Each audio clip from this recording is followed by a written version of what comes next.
Sakucu. Tavuktan.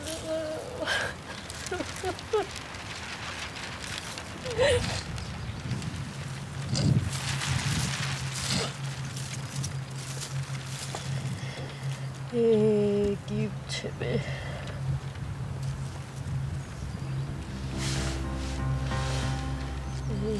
Sakucu. Gayene pleure son fils Sako, mort lors de la dernière guerre du Karabakh. 17 autres soldats sont enterrés dans le cimetière d'Artsabet.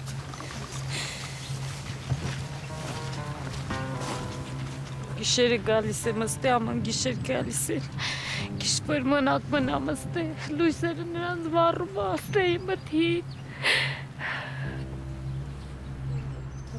Niché dans les montagnes de la frontière arménienne, le cimetière domine au loin les premières collines du pays voisin et ennemi, l'Azerbaïdjan.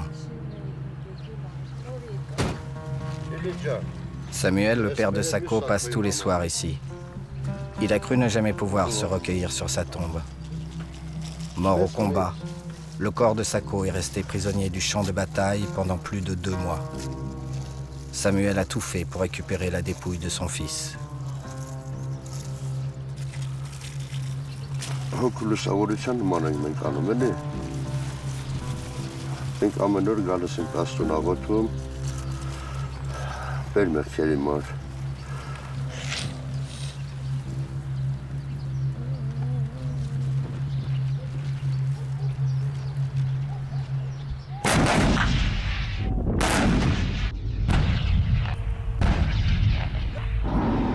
Le 9 novembre 2020, l'Arménie et l'Azerbaïdjan signaient sous l'égide de la Russie un accord de cessez-le-feu qui mettait fin à 44 jours de guerre au Haut-Karabakh. Cette région peuplée d'Arméniens fait l'objet d'un conflit territorial entre l'Arménie et l'Azerbaïdjan depuis une trentaine d'années. En 1994, une guerre sanglante éclate entre les deux pays et fait plus de 30 000 morts et 700 000 déplacés azéris. Les Arméniens prennent alors possession du Karabakh et d'une partie des territoires de l'Azerbaïdjan. Aujourd'hui, la victoire de l'Azerbaïdjan a permis au pays de récupérer les terres qu'il avait perdues en 1994 et de contrôler la partie sud du Haut-Karabakh. Une force de maintien de la paix composée de près de 2000 soldats russes est désormais déployée dans la région en attendant l'évolution des négociations. 6 mois après la fin de cette guerre, le séisme de la défaite continue de faire trembler la société arménienne. On dénombre près de 3500 morts et toujours plus de 1600 soldats portés disparus dont les corps sont aujourd'hui en territoire azerbaïdjanais. Les équipes de recherche arméniennes sont débordées alors que la récupération des corps est encore aujourd'hui soumise à de nombreuses contraintes. Pour beaucoup de parents comme Samuel, qui avaient toujours l'espoir que leur fils soit en vie, l'attente était devenue intolérable. Ils ont alors décidé de prendre les choses en main.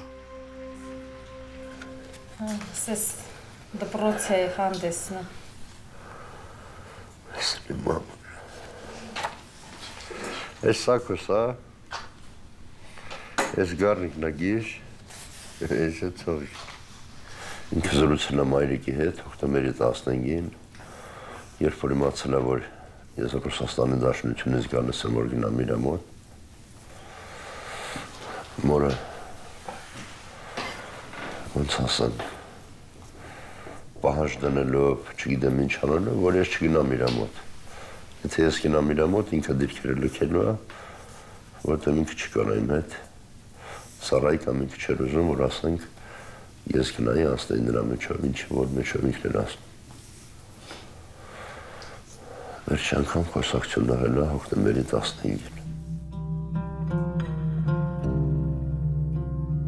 apprend 2 jours après ce dernier appel que son fils est sûrement mort sur le front sud à Hadrout.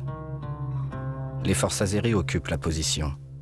Après le cessez-le-feu, il part au Karabakh, décidé à retrouver Sako avec l'espoir irréel qu'il soit encore en vie, blessé ou prisonnier. Sur place, lui et d'autres parents réalisent qu'ils sont livrés à eux-mêmes. Ու մենք ծնողներով ամենքս Դարել ենք, ոնց ասեմ, մեր Sherlock Holmes։ Մանեն գան ամենքս մեր բալակին։ Ամենքս գտնենք մի հատ թել, ու այս թելը սենց փաթաթելով, կծիկանելով, վազում ենք մեր երեխեք հետևից։ Des groupes de parents se forment et partent en territoire ennemi dans les recoins montagneux du champ de bataille. Lors d'une de ces sorties, un des pères parvient à communiquer avec son fils. Ils sont à peine à 200 mètres de distance. Ու երբ որ այդ երեխեն գոռում են գորան, ասում են կես ձորոմի 50 մետր իջնես, 200 մետր բարձան, ասում են կես դեկը դիմավորենք, այս երեխեն չեկավ։ Իրա ծնողին ասելով, որ իրա հետ կա ևս 4 վիրավոր, իրա նման, տենց արվիստաղերք մեր հայ բալեքը, մեր հայ հերոսները, որ ինքը չեր կարել այս մենակ թողնիկը։ Ու մենք սաղասել ինչքան ծնող որ կար, սաղասել հույսով սպասում ենք, որ մեր բալն իրենց հետ է։ Այդ մի վիրավոր բալն, այդ իմ Սաքոնն է, այն մյուս Սաքոնն է, Արմենն է, Պողոսն է, Էլիկն է։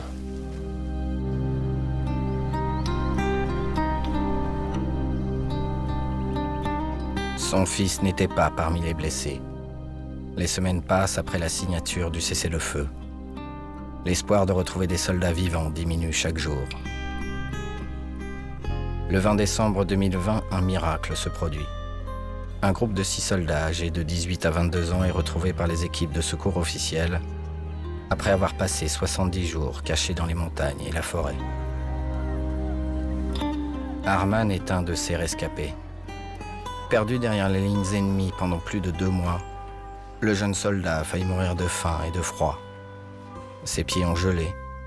Il a perdu ses orteils et marche aujourd'hui avec une canne. Dès les premiers jours de guerre, Arman et ses compagnons se retrouvent isolés et encerclés par l'ennemi.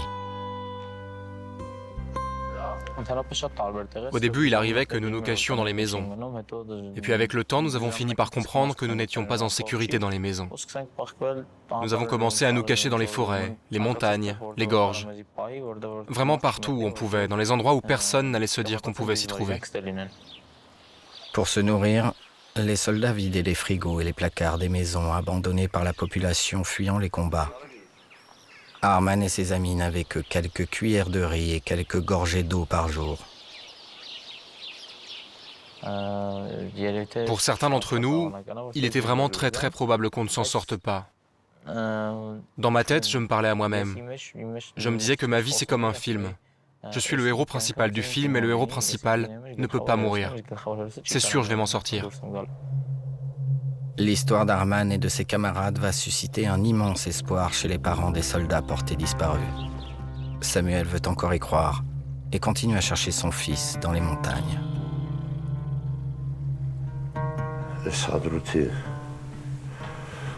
Այս հանրավոր տերիտորիաներ, կոորդինատը, որ մենք ասենք Սաքոյի ման են գալիս, այստեղ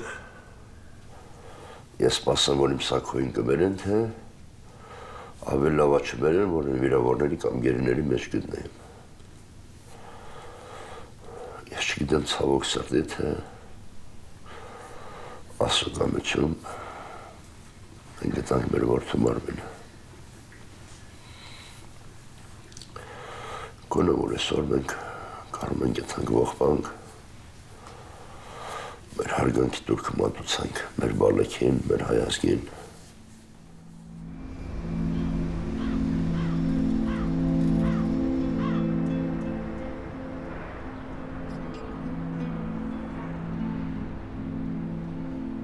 À Yerevan, la capitale du pays, la défaite a engendré une crise sans précédent. La perte des territoires, l'afflux de réfugiés, les destructions de la guerre. Le bilan des pertes humaines est considérable pour ce petit pays de 3 millions d'habitants. Beaucoup se demandent si leurs enfants ne sont pas morts en vain. Une partie de la population tient pour responsable de la défaite le Premier ministre Nicole Pachinian, qui aurait signé trop vite les accords de cessez-le-feu. Traître pour certains, icône de la démocratie pour d'autres, Pachinian est sur la sellette.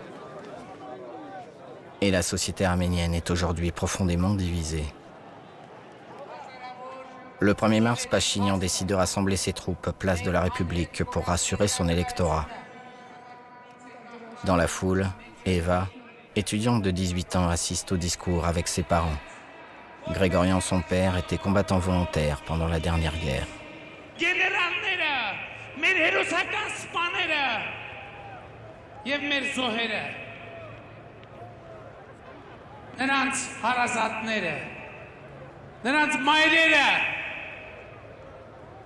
Նրանց հայրերը, նրանց կանայք եւ երեխաները խոնարհվում են բոլորիդ առաջ, եւ եթե կարող եք, ներեցեք մեզ մեր բոլոր սխալները։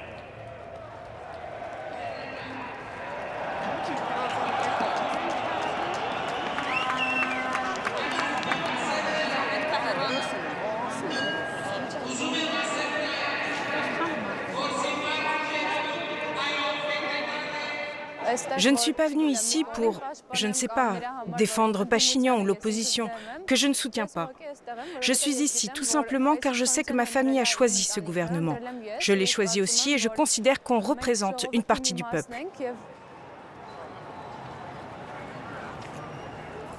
Ce jour-là, Pachinian annonce la tenue d'élections anticipées qui se tiendront le 20 juin. Dans une tentative d'apaisement, il accepte fin mars de démissionner, tout en assurant ses fonctions par intérim. En Azerbaïdjan, les territoires reconquis ne sont pas encore habitables. Pendant une trentaine d'années, les forces arméniennes ont utilisé les régions qui entourent le Karabakh comme une zone tampon de sécurité. Sur la ligne de contact, les champs de mines représentent un danger invisible et permanent.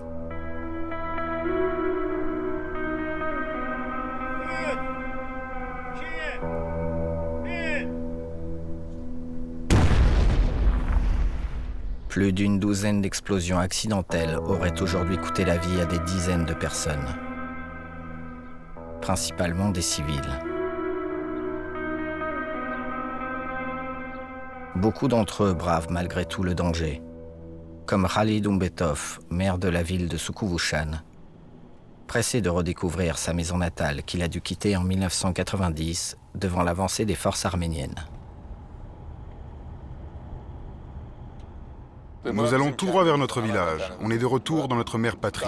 C'est ma perle du Karabakh. Khalid a réussi à obtenir une autorisation.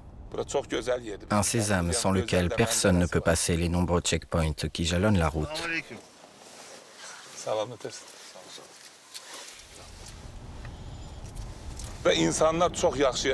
Les gens vivaient très bien ici. Il y avait beaucoup d'opportunités économiques. Mais les Arméniens n'ont rien fait depuis 1992. Toutes ces maisons sont en très mauvais état. Les constructions datent de cette époque. Les nouveaux bâtiments, c'était seulement pour les soldats arméniens. Rien n'a été fait pour les civils.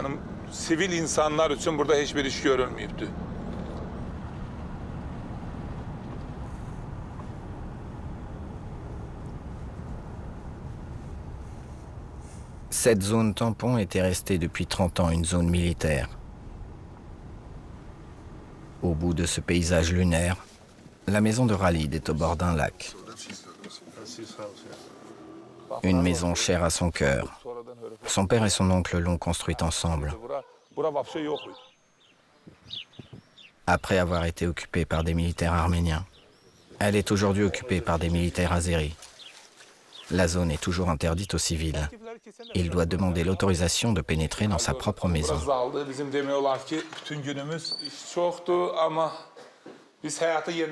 Il y a beaucoup de travail, mais nous allons reconstruire notre vie ici.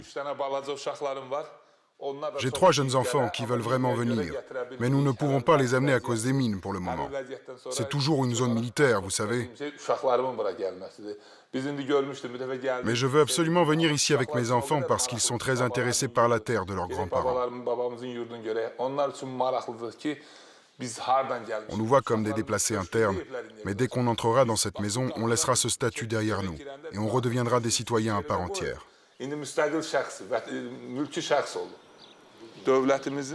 Nous voulons que les gens vivent heureux et en paix dans cette région. Jusqu'à présent, notre État a dépensé tous ses bénéfices en armement, parce que 20% de nos terres étaient sous occupation. Mais ça va changer.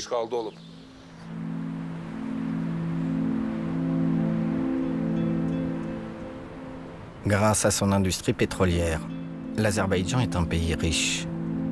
Bakou, sa capitale, est le symbole de cette vitalité économique. Ses moyens financiers l'autorisent à de grandes ambitions pour les territoires reconquis. Depuis la victoire, le pays s'est lancé dans une course à la reconstruction. À Fizuli, ville symbole et martyr de la guerre, le président Aliyev a ordonné l'ouverture de grands travaux. Les bulldozers préparent les futures pistes d'un aéroport international à l'image des intentions du pays. Redonner un rayonnement économique mondial à cette région sinistrée. Au début de la guerre, les combats les plus intenses se déroulent autour de Fizuli. Les soldats arméniens sont décimés par les drones et l'artillerie adverse. La ville, qui comptait 17 000 habitants avant 1994, est aujourd'hui un fantôme de pierre, dressé sur un champ de mines.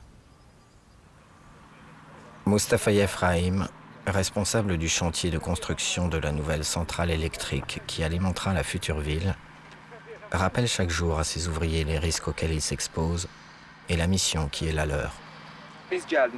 Si seulement vous aviez vu le nombre de mines recueillies sur notre trajet. Vous devez prêter attention à chacun de vos pas, être sur vos gardes en permanence. Nous sommes ici pour servir nos terres tant attendues depuis 30 ans. Ceux qui sont venus avant nous pour les libérer nous ont confié ces terres afin que l'on achève leur œuvre.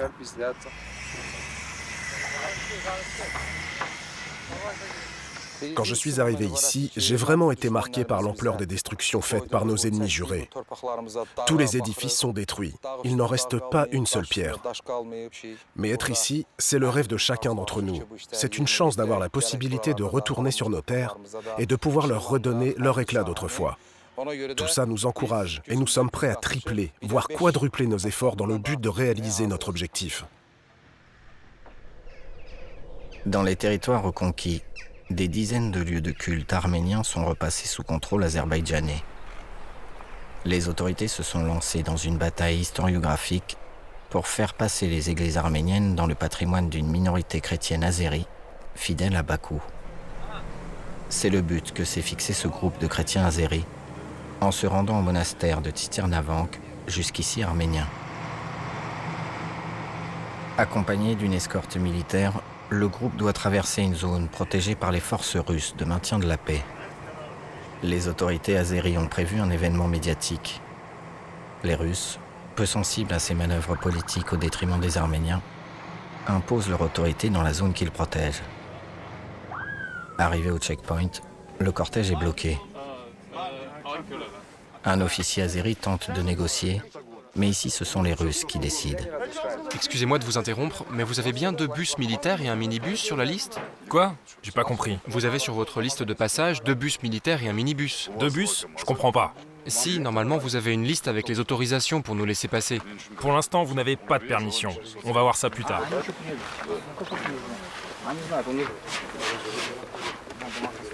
S'il vous plaît, reculez tous! Laissez de l'espace! Allez derrière les voitures, sinon on va rester bloqué ici pendant encore 1 heure!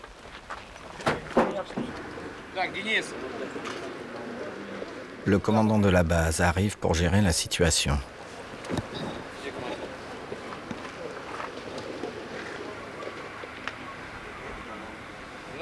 Je ne sais pas ce qui se passe. Je viens tout juste d'arriver.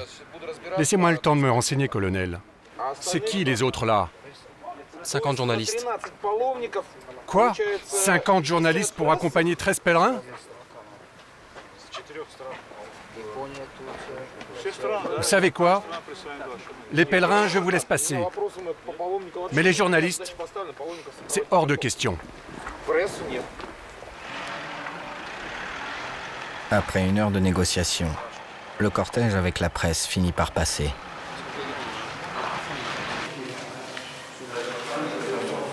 Les chrétiens organisent leurs prières devant la pléthore de journalistes qui les suivent.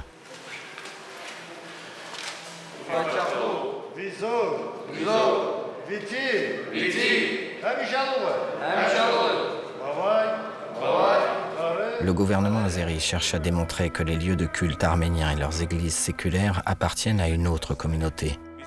L'enjeu pour Bakou, démentir l'antériorité historique des Arméniens au Karabakh, ce qui soulève une vague d'indignation en Arménie.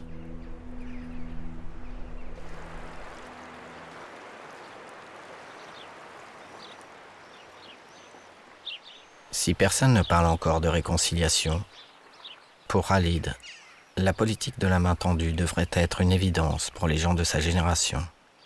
Un discours inattendu mais qui se nourrit encore des antagonismes historiques et idéologiques. Pour nous, il importe peu que les Arméniens vivent ici. Ils doivent simplement accepter l'État azerbaïdjanais.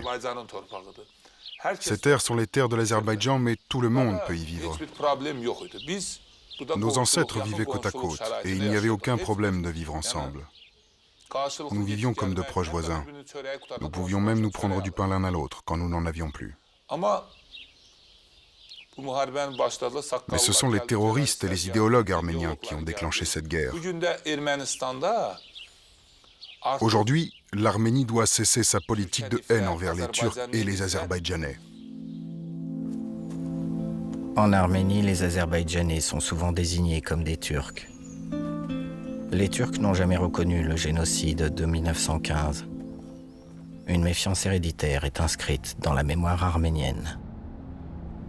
Malgré tout, les paroles de Khalid semblent étonnées par son esprit de concorde dans l'immédiate après-guerre. La nouvelle génération qui a grandi dans la défiance du voisin conquérant ne tient pas le même discours. Dans l'intimité de son foyer, les enfants de Khalid ont des paroles beaucoup moins mesurées que celles de leur père et beaucoup plus proches de la doxa officielle du régime autoritaire de Bakou.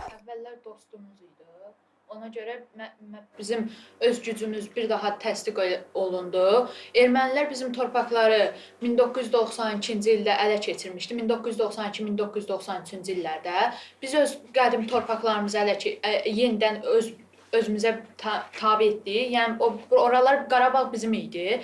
Amma erməni terroristlər tərəfindən buranı işğal eləmişdilər. Mənim üçün müharibə soyqırım kimi, bizə ermənilər soyqırım yaradıblar, bizim neçədən insanlarımızı öldürüblər. Onlar terroristlər. Biz Ali Baş Komandan sayəsində o torpaqlara geri qayıdacağıq və orada yaşayacağıq. Difficile pour cette génération, nourrie par la peur et la haine de l'autre, d'imaginer que leurs parents aient pu un jour vivre aux côtés des Arméniens. Əvvəllər dostumuz idi. Ona görə bir yerdə yaşamağa məcbur idilər də. Amma indi düşməndilər bizə. Ona görə də yaşamaq istəmirik. Vous voyez, la guerre, ça a affecté la psychologie des enfants. Un enfant qui a connu la guerre dans sa vie s'en rappellera tout le reste de son existence.